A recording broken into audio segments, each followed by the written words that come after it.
The other day we looked at some keyframes from the artist Richard Anderson and revealed that at some point in the Jurassic World Rebirth script, the Mutadons were very different and there likely was going to be a big final fight between the T-Rex and the D-Rex. Well, that same artist has since posted some storyboards he did, and they too contain some really interesting highlights into what Rebirth looked like before. Credit to Impressive Can at 9182 on Reddit for first finding this artwork. Let's check it out. And really, the two big things I want to talk about are all happening on this very first image. What we have here is storyboarding for the lab opening scene on Ile Saint-Hubert. A different opening, as we'll get onto in a second. What the Reddit thread pointed out was this. If we enhance, the Biosyn logo plastered across this lab building facade. Now, of course, in the final film, this facility is an InGen facility, but it's hard to deny that, aesthetically at least, it does have more in common with Biosyn than with InGen, with the aesthetic style and in particular this kind of orange and pale grey coloration looking very similar to the style that Biosyn had adopted in Jurassic World Dominion. In terms of the timeline, I would suggest this probably makes more sense as well.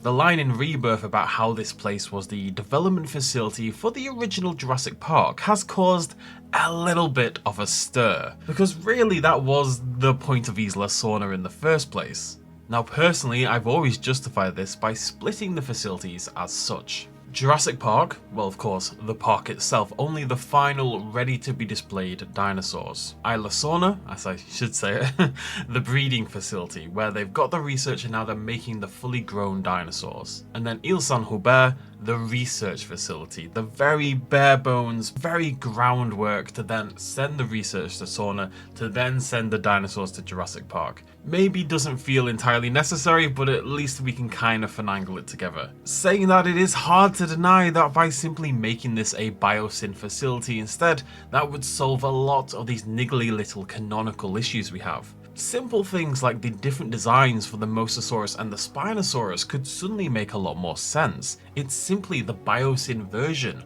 of those animals. And no longer do we have to wonder about how the D-Rex fits in with the timing of the other hybrids, or things like how much did John Hammond know about what was going on this island. It's simply the Biosyn facility. Hammond didn't know, and the D-Rex was one of their early attempts at making their own hybrids, perhaps in response to InGen's efforts, or it was actually their early effort to make a T-Rex and they failed. Why was this changed? Well, let's assume it isn't just artistic license, and I don't think it is.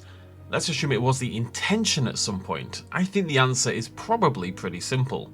Rebirth really wants nothing to do with Jurassic World Dominion at all. All the characters are gone, the storyline has been wiped out entirely, and it's reborn as a back to basics island adventure with InGen, a company people may well remember from their original Jurassic Park days. Nothing Dominion has really survived in Rebirth whatsoever.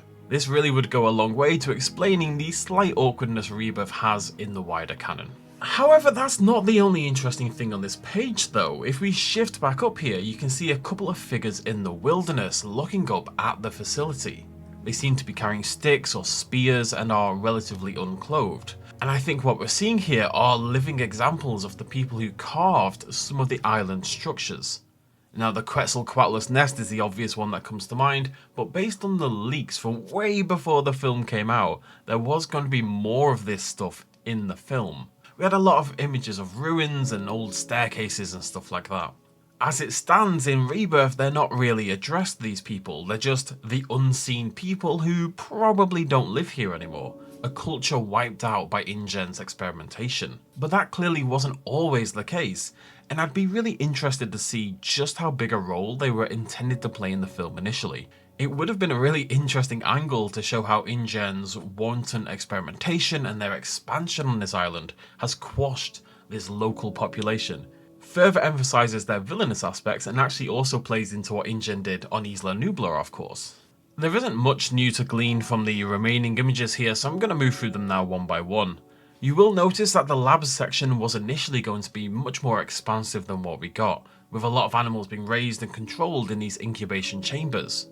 Now, we saw some of these just the other day as well in a new behind the scenes shot, and it really confirms they were going to be showcased a lot more at some point in the film's production. It looks like we were going to get a deeper insight into what InGen were doing on this island, or as I say, Biosyn.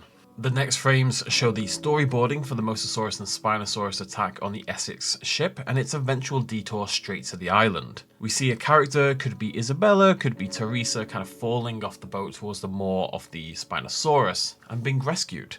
There's no sign of the Krebs betrayal in here, so maybe that was a later addition to again signify his villainhood at an earlier stage. Maybe just wasn't part of the storyboard. Krebs features in our last shots as well, a protracted look at his escape in the Jeep towards the end of the film, even featuring the Ankylosaurus that would eventually of course make our brief cameo appearance. Now there's not too much different here except another interesting little detail, and that's the InGen logo plastered on the DNA storage case. Now in the final film, we know this company was Parkogenics, though we learned basically nothing about Parkogenics. But it seems at one point Krebs may have been working instead for InGen to retrieve DNA from Biosyn designed dinosaurs. It's basically an inversion of the Nedry and Dodgson dynamic from the very first Jurassic Park.